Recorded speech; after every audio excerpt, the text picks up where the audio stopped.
Hi and welcome to No Second Season. I'm having to whisper a bit because I'm at a campsite. I didn't think there'd be so many people here.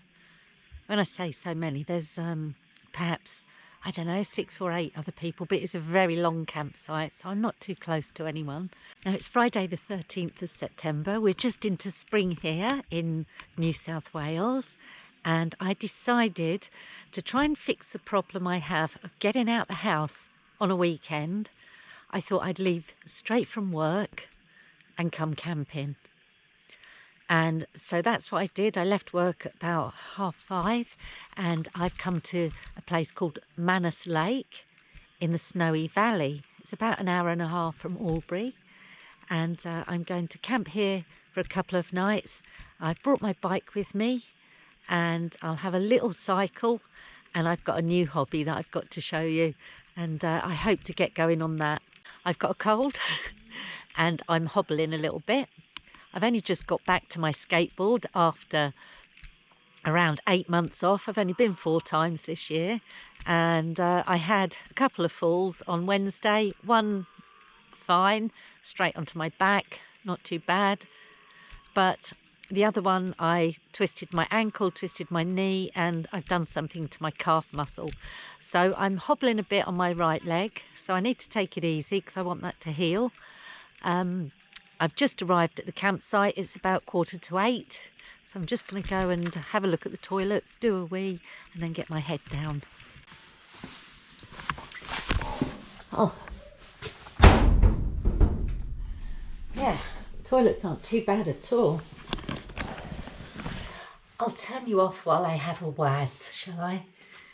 We're at an elevation here of around 500 metres. Some beautiful scenery on the way here. It was a lovely drive, except a reason I don't often come out driving at night is because of the kangaroos. The speed limit is 100 kilometres an hour on these country roads, and I just kept letting people overtake me. I was going around 70 and I had to brake sharp, stopping at a kangaroo 4 times and 1 deer. So I wasn't going to risk it, so I was going nice and slow, and that's a risk of driving at dusk or at night time here in Australia. Even in suburban areas you can get kangaroos, and when they decide to go, they go. One tonight just sat there staring at me in the middle of the road, fixated. So that's one reason I don't tend to leave at night time. But I think I will do it more, and I'll just have to drive slow. Anyway, let's get my blinds up and get to bed. Hi, it's around midnight, and I've been asleep for a few hours, but I've woke up. My nose is so blocked up, I can hardly breathe through it. So I had to take a like a cough sweet thing. But I forgot to bring anything to unblock my nose, which is a bit of a pain in the bum. Anyway, I'm going to try and get some sleep, and I'll see you in the morning. Nighty night. Good morning. It's bang on 7 o'clock, but I'm in no hurry to get up. I am loving my peanut Nemo sleeping bag.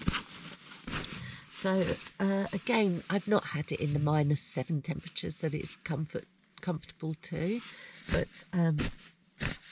in here I am so warm. I didn't realise it was so cold. It is quite chilly outside the bag. And what's great on this is, so you've got the hood thing, and I don't like using that. I never put it around my head. I just lay on it. But the good thing is you've got this extra little bit here, and that is so good, so you can cuddle it up to you. Vents here, there's a zip here and a zip down here and on the inside as well, and that opens it up, and it's kind of vents it if it's too hot in certain parts. But yeah, again, happy with this bag. Right, let's show you why I'm not getting up in any hurry, although I'm busting for a wee. Oh, it's cleared a bit. I couldn't even see the grass half an hour ago. So we're sort of kind of fog bound at the moment. I stepped straight out of the car into a pile of fresh kangaroo poo. I thought I'd had a visitor in the night. I could hear a little rustling about. So it must be kangaroos or wallabies around. It's quite cold out there, not freezing, above freezing, but my hands are really cold. So I fired up the COVID Cupid and I've got some water on to make some coffee. If you watch my video, the last time you'd have seen I didn't have anywhere to put things. I was sort of balancing things on boxes. So I've made another frame. It's really basic. It's just a rectangle with legs. So it's got no mechanical integrity. And I made a flip-up lid, which obviously I can't flip up when there's stuff on it. So I've just dumped all my clothes in this space in a bag. I shan't show you how I've hinged the lid because it's the most disgusting piece of woodworking you could ever see. So I've got to improve that. But anyway, it's serving a purpose. And I managed to get Stumpy in with this. I don't think I'd get Desmond in with this. So sometimes it won't be able to come with me, but it's really handy just having a flat surface to put things on. This, I told you I loved it before. I love it even more now because I realised I can put my bike wheel, my front wheel that you take off when you put in the car. I could probably get them both up here if I loosen the straps. So that is good news, because it's always a pain storing that wheel somewhere because they're big, really big diameter. As you can see, I'm parked right next to the lake. I didn't realise quite how close I was. I've got my coffee. Cheers. I'm quite excited for what today brings. And I'm very excited about my breakfast. No, I'm not. That's a lie. I decided I'd bring some porridge oats. Forgetting just how messy they are. You know. And it keeps overheating. I can't seem to get the stove low enough. Oh, that's off now. Oh well, perhaps I'll just let it soak. Yes, porridge. Porridge was a stupid idea because it's steaming up the inside of the car and it makes mess. Nincompoop. Should have had raisin toast. Well, how naughty of me. I'd cracked all the windows, but I'd forgot to put my monitor on. And I've put some cable ties around it now so I can hang it up. I've got nowhere to hang it from. That's bloody good. What a brilliant idea that was. So I'll pop it up there again until I find somewhere to hang it from. So why I'm doing that, in case you didn't see my last video, is it's unsafe to have these two gas appliances running inside a vehicle. You need to have plenty of ventilation, and also you'd be wise to have a CO monitor because carbon monoxide poisoning, it can creep up on you. It could accumulate slowly each time you use it, or you could give yourself one heavy dose and you'll be brown bread, dead.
the sun come up behind the lake.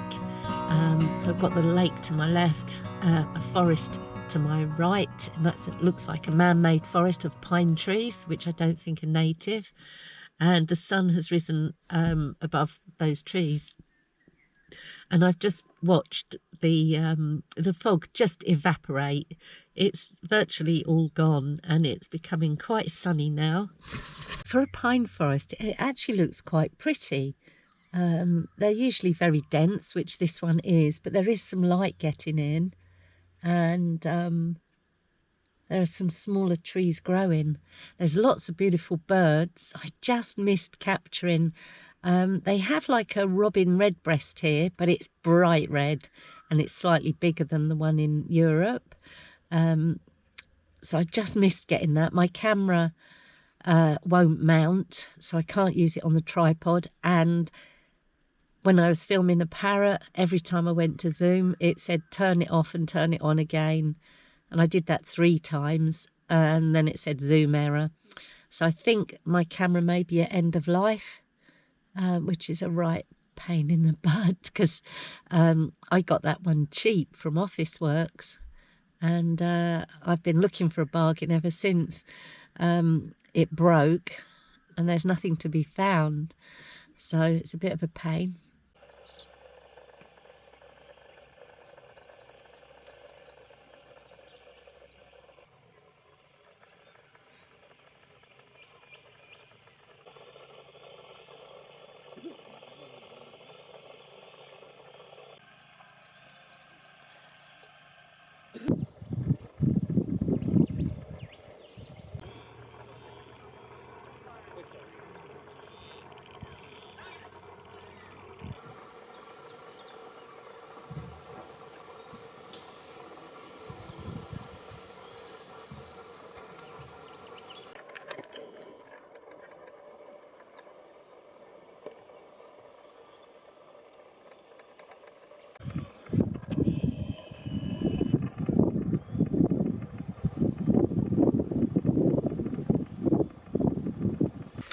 It's around 11:30 now.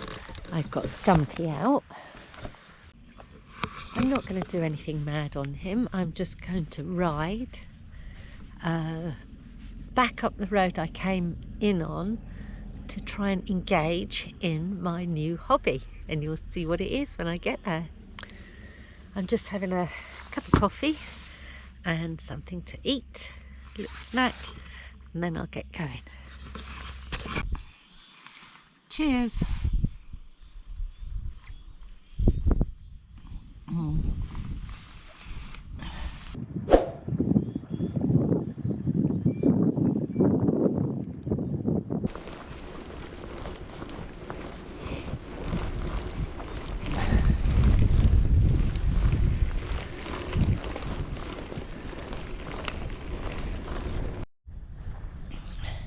So I've ridden a couple of kilometres north along the lake, and now it turns into Mannus Creek, but it's all fenced off, and to engage in my new hobby I need to get to the creek, so this may be a failed mission. It's really windy, into a headwind, making my nose run even more. It's just died down actually. Yeah, it's just died down. It was very strong. It's still there, but not as strong as it was. I'll keep going a bit further and see if I can get to the creek somewhere. So I've ridden 3 kilometres. I've given myself earache, so I've put some tissue in my ears and put my hood up. Yeah, I didn't research well, did I? Because the creek is getting further and further away. Oh, there's a helicopter, and it's all fenced off.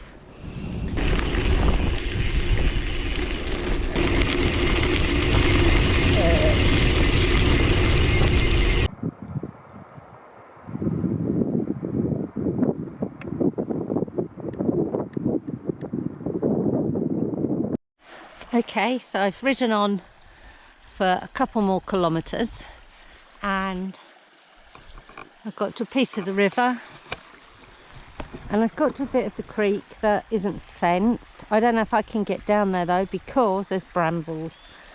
My leg is nearly better. I just can't stand up on my pedal, but it's doing really well, so that's good news. My cold is getting worse being in this wind, but another bit of good news is I found access to the river, and I've double checked and treble checked it is in a fossicking area. So that's my new hobby. I am a right royal fossicker. I've not done it before. This will be my very first time. So let's give it a go. So I haven't a clue what I'm doing. I've watched a bit of it on telly. They make it look very easy. I don't know how you get rid of all this shit. Anyway.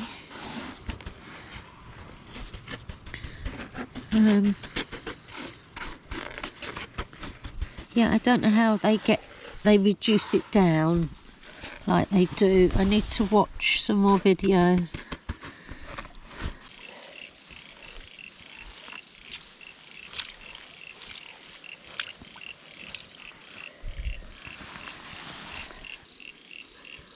Ooh. Well, there's some sparkly bits in there, but whether that's gold or not, I don't know. Probably not.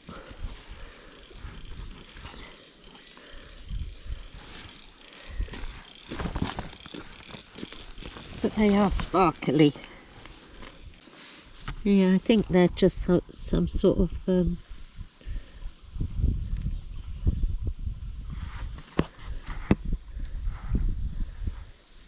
can you see? I don't know if you'll see how sparkly it is.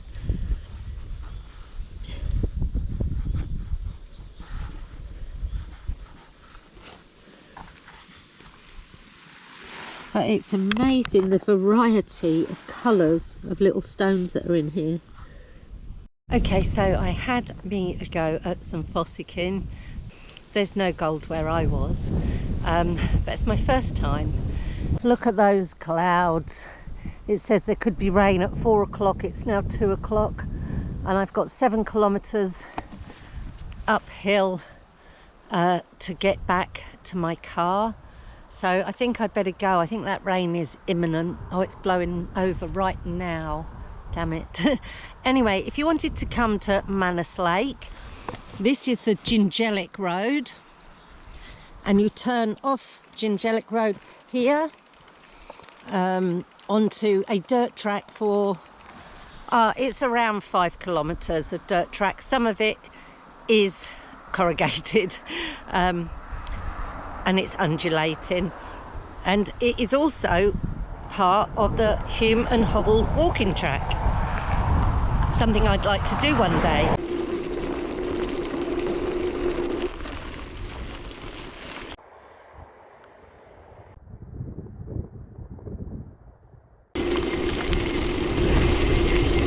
So the Hume and Hobble walking track comes along this dirt road, and then here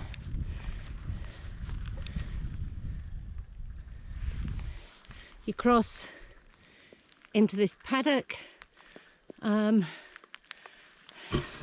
I'm guessing it walks along the river. It's raining properly now. I can play a tune with Stumpy.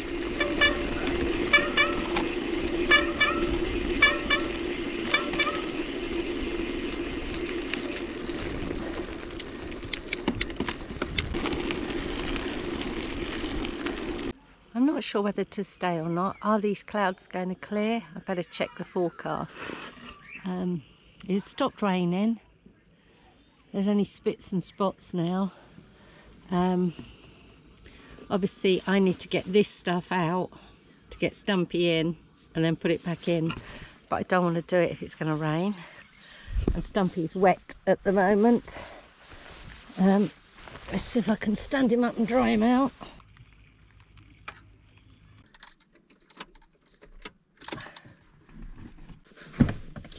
Okay, so looking at the weather forecast, it's going to rain until around 6 to 7 o'clock. It's now 3 o'clock, so another 3 hours of rain. It it died down and then it picked up again, and it's sort of coming in waves with some strong winds.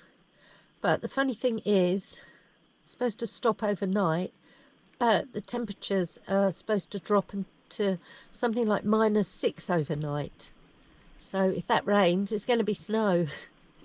And that might be fun getting out.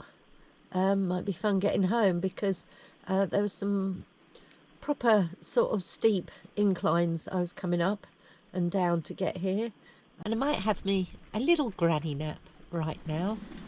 So I had an afternoon nap and it rained on and off quite heavily.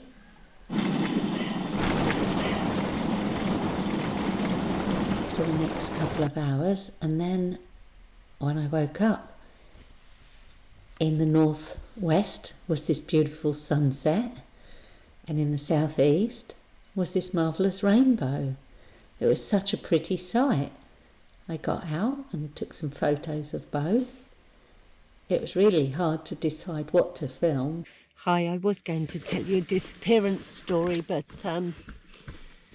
I got on a phone call to my brother, and time's just run out, and this cold's getting the better of me at the moment. I don't feel great, so I'm going to get to sleep. It's getting on for 10 o'clock.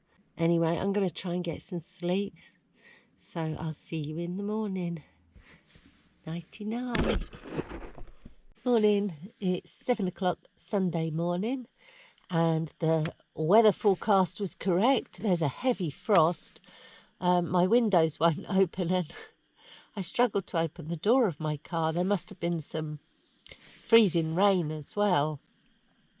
Inside the car, my thermometer, the Bluetooth thermometer, tells me it got down to just under half a degree, 0.4 of a degree Celsius.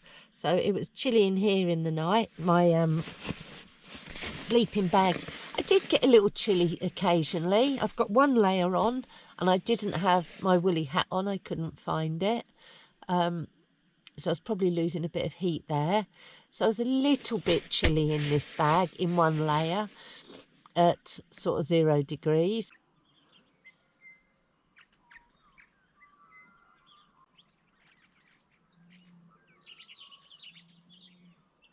There's certainly been a heavy frost. It's a beautiful morning. The sun's rising just behind the ridge line.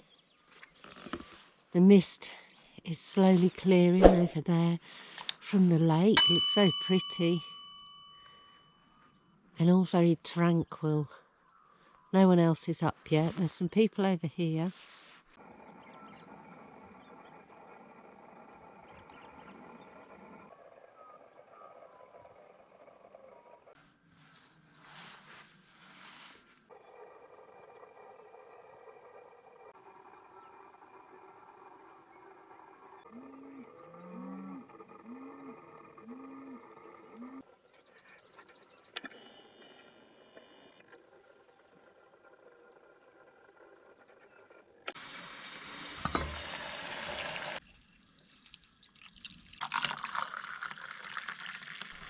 Cheers to you and your day.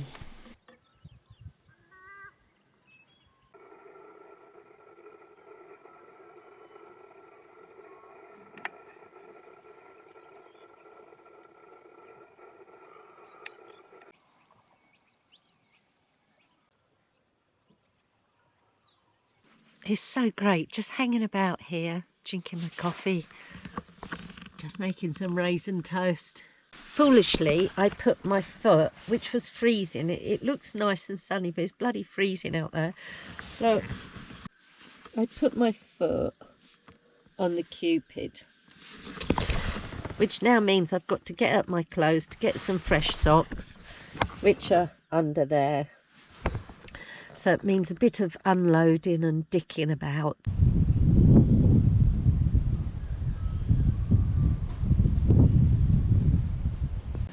The wind is picking up, and it's a southerly wind, and can you believe it? It's bringing fresh snow to the high country. So there may be a chance I can go cross-country skiing again. That would be fabulous. They've got snow falling at the moment. It's beautiful in the sun here, nice and warm, but it's freezing out of the sun, bitterly cold.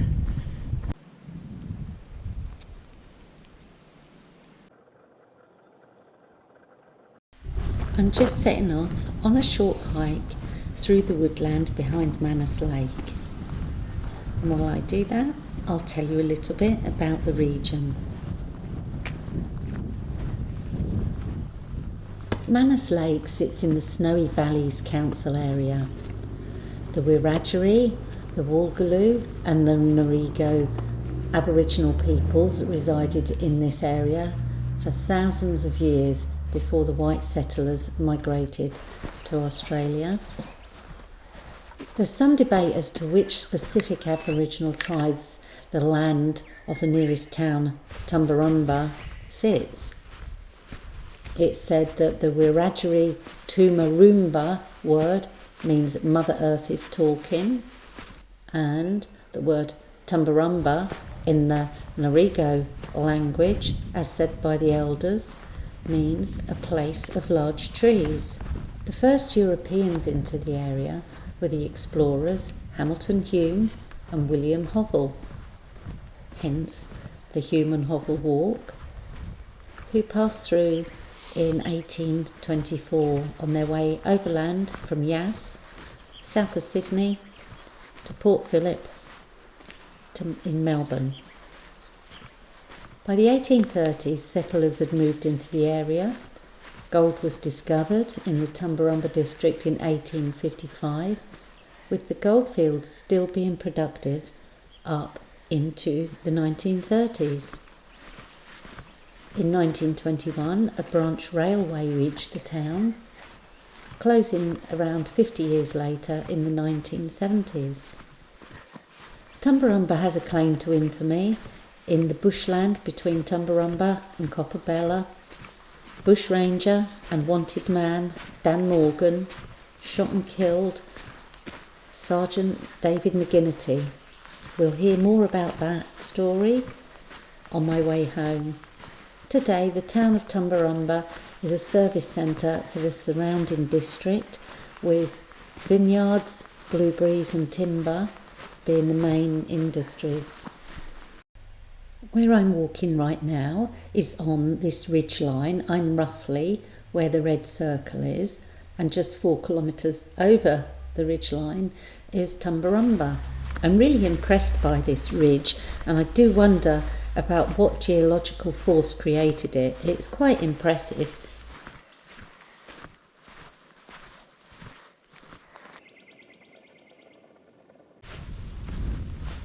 It's a very pretty woodland, although it is man-made as such, because the pine trees are grown to harvest, but very pretty indeed. And in the mix are lots of gum trees and acacia trees, so it doesn't look like a commercial concern at all.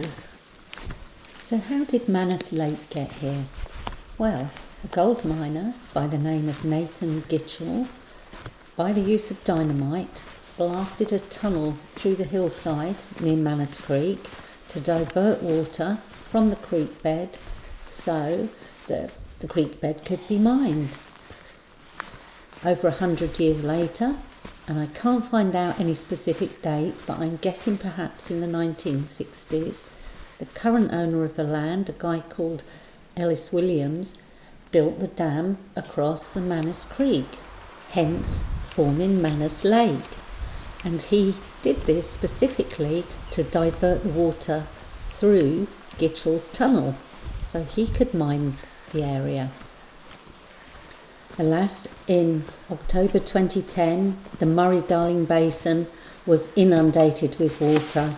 It rained and rained, and Mannus Lake didn't come away unscathed. The 230 megalitres of lake emptied in a moment when the dam wall was breached. The local council saying it was a controlled release, the local residents begging to differ. The area was declared a disaster zone, and the local council, the Tumbarumba Council, received a large grant of $4.9 million to rebuild the dam and carry out repairs to roads and bridges. And not until nearly 5 years later, February 2015, was the new dam wall completed. And that is the dam wall we see there today.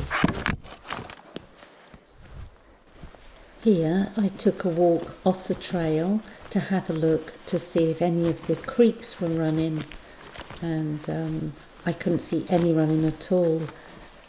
They probably only flow during times of flood or very heavy rain, because it had rained heavily the day before, but they were completely dry.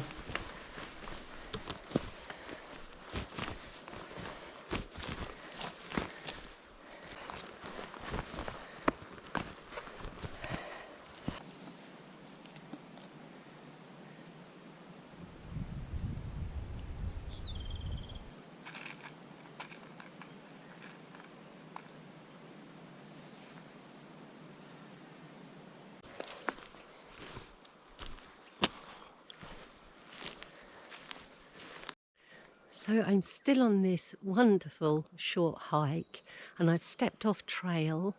I kind of know exactly where the trail is. It's just beyond this line here. In fact, I can see it going over there. So I'm not lost, and I'm not going to get lost.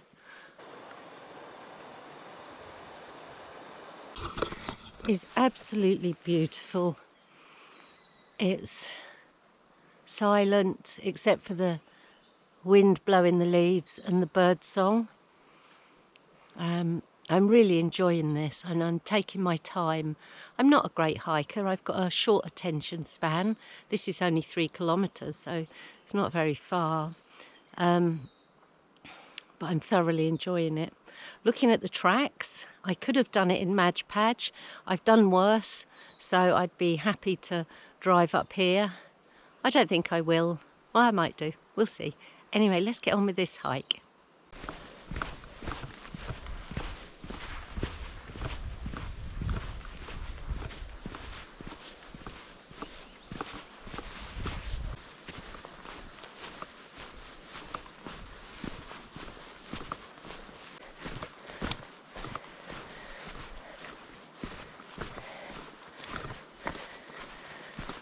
So in amongst all these non-native pines, there are gum trees, and there are lots of acacia trees, wattle.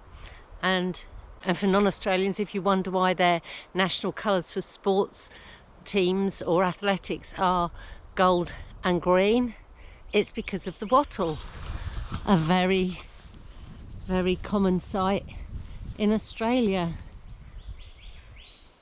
It's beautiful. So here you can see the contrast of the green and the gold. And in this Mannus State Forest, there's quite a few of them. This is a beautiful tree. Look how big it is. And next to it, there's this one. And over there, another one. All about, I don't know, 8 metres tall. Beautiful.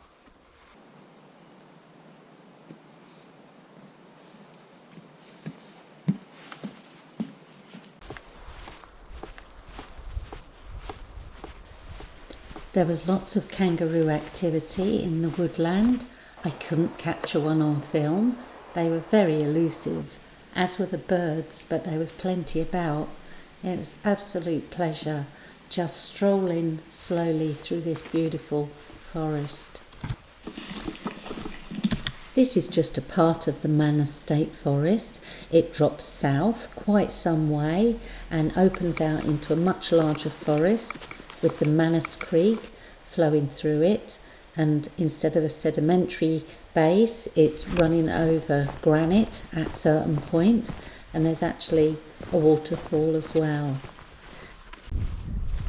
The intention was on this Sunday to drive along the 4x4 tracks down into the southern part of Mannus State Forest, up to Manus Creek, but it's all on 4x4 track, and with the torrential rain for 4 to 5 hours yesterday, I didn't think it would be a good idea, so I'll have to leave it until another time.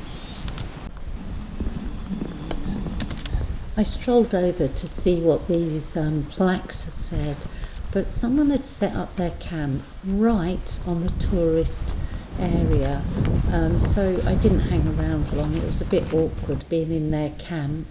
I assume that pipe was some sort of part of the old hydro, so they did run a small electric plant from the dam, although being seasonal, the creek, it wasn't a reliable source of electricity.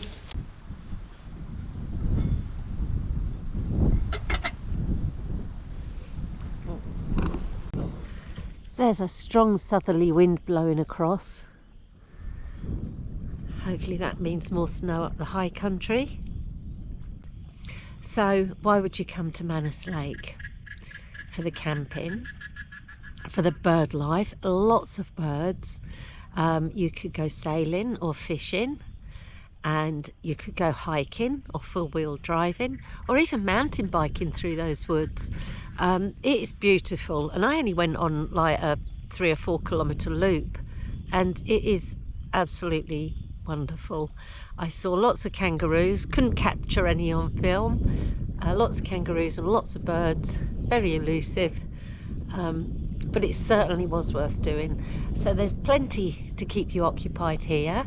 You could make a longer holiday of it, come for a week, and there's lots to do in the area. If you look on the internet, going across to Tumbarumba, there's a rail trail, there's all sorts of points of interest. So yeah, thumbs up for Mannus Lake and the campsite. It's nicely maintained. Anyway, I'm going to get myself a cup of tea, have an early lunch, and then take the long route home.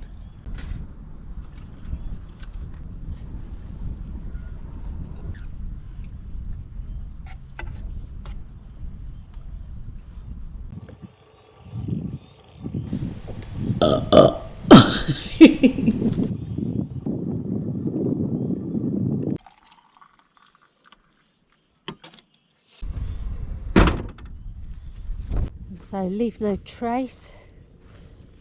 This is where Madge was.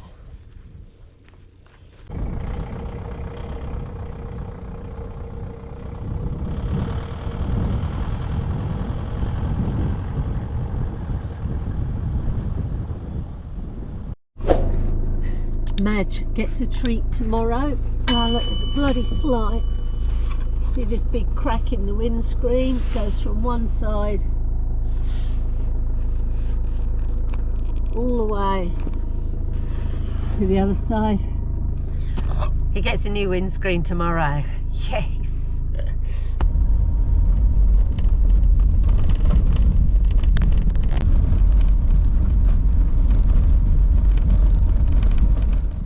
After the 5 kilometre gravel road, I turned right onto the Gingelic road, and there was a sign pointing to a Manus Lookout on a fire road. So I parked up Madge and decided to walk up it because it was a bit rough at first. And I walked about a couple of kilometres and I couldn't find a lookout. Only to find later when I drove along the road you could drive up there on a better road. Phew. It's getting warm now. So I've just done a very steep hike from the road to what it was said was Manus Lookout. There's no bloody lookout. It was longer than I thought. It was about 1.5 kilometres each way, and it just looks like a dumping ground, and perhaps there's a quarry up there or something, but no lookout, which is pretty bloody annoying. I decided to take a detour on the way home. I was still heading west, but I was slightly more north than I would have been on the sealed road, with 10 kilometres to drive on this McKinnon's Gap Road. Can you guess where I'm going? If you've watched my videos before, you'll remember perhaps Sergeant David McKinnon. And this is the memorial to him.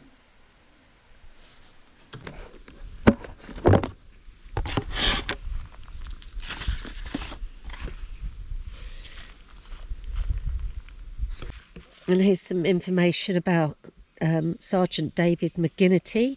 His name seems to be spelt different in a couple of places here. There's a R in the McKinnon, E-R-T-Y, on the other board.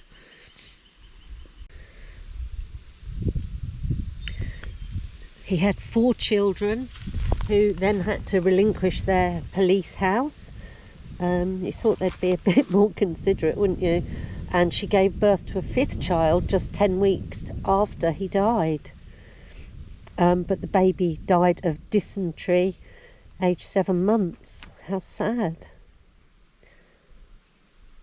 So David McKinnon, born County Down, Ireland, 1824, served in the British Army, emigrated to Australia in the 1840s, joined the Victorian Police Force, transferred to New South Wales Police, was promoted to sergeant in 1854 when he was 30, and he married Mary Ellen Egan. And this is the story of the killing by the other policeman that was with him, Constable Churchley, and it's the extracts from evidence. On Thursday the 23rd of June, the deceased left the camp with me on a patrol to Copabella. On our way from Tumbarumba next morning, we proceeded along the road about 4 or 5 miles at a steady pace. We came to some falling ground leading to a creek or a gully. At the foot of the falling ground, I saw a man riding a brown horse. I turned round to the deceased and said to him, "Who is that?" He cantered past me and pulled up alongside this man. The instant the deceased did so, this man pulled his hand from his jacket and fired. The shot hit David McKinnon in the chest and he fell onto his horse and it trotted off into the bush. Now there's a walk you can do here. It's down there, 4.5 kilometres, and it takes you to the spot where his body was found. Now Constable Churchley, he didn't hang around the scene. He galloped off to Copabella to get a dray to bring the body back. But by the time he returned, someone else had arranged to take the body to the police station. And in fact, Charles Churchley was charged with cowardice and he was dismissed from the police force. Seems a bit harsh, doesn't it, really? So there we have poor David McKinnon and his 5 children and his wife. Dan Morgan, the bushranger.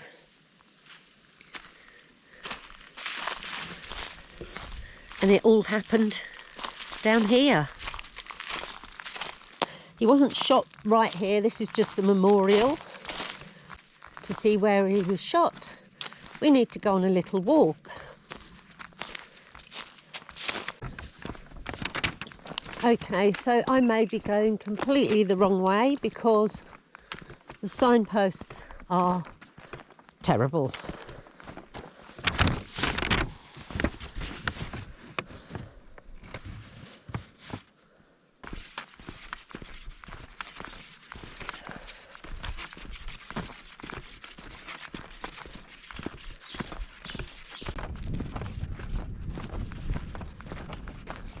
I was going to take the Sergeant David McKinnon walk to the place where he was shot and then to the place where his body was found.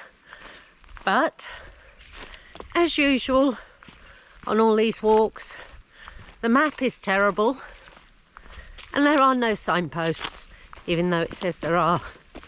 So my knee isn't great, you know, my leg's just getting better.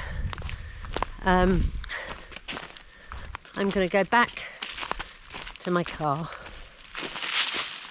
I appreciate all the work done by the Tumbarumba Historical Society for the David McKinnon information. and the walk, etc. But what people who organise these things don't understand is that people like me, who have zero sense of direction, like none, cannot do these walks without proper and full clear signposting. And for me, this is why people end up off trail, sometimes never to be seen again. And I don't want to end up being one of those. So let's get in the car and drive. So I drove alongside the walk-in track, or where I thought it was, and this corner here, I believe, is where David's body was found. 160 years ago, David McKinnon's body was found here. And so I drove on away along the road, level with where I think the shooting actually happened, which would be in the bush, down a gully, just through these trees here. David McKinnon trotted up to Dan Morgan. Dan pulled his gun and shot him. David McKinnon slumped onto his horse's neck and it bolted through this bushland. It's a long time ago, but I suspect there's still people related to David McKinnon around this area. I know some McKinnons, two of our customers are McKinnons. I shall ask them if they're any relation. That would be interesting. But that is the sad tale of David McKinnon. I decided to stay on McGinnity's Gap Road until I hit a sealed road, and it took me through the Mundaroo State Forest, which was a massive plantation. It went on for perhaps 10 to 15 kilometres. I was slightly worried because for 10 kilometres there were no farms, no phone signal, and the gravel was very sharp. I was worried about my road tyres getting a puncture. Eventually some farmland started to appear, interspersed with more plantations, and the road would sometimes be sealed for a few hundred metres and then it would go back to gravel. A few more kilometres on, and the most lush green rolling hills with cattle grazing appeared. It was very pretty. I can't believe how beautiful it was. These lush rolling hills went on for a few kilometres until I hit the sealed road. I had again a most wonderful weekend. Leaving on a Friday night straight from work is the way to go. Mannus Lake, a great little outing if you want to take the kids somewhere for a weekend. So much to do, you know, hiking, mountain biking, bird watching, fishing, kayaking, canoeing, whatever you float, as it were. Yeah, so great place to go. So I'd highly recommend it if you're in the area. I'm just blown away by how green and beautiful it is here.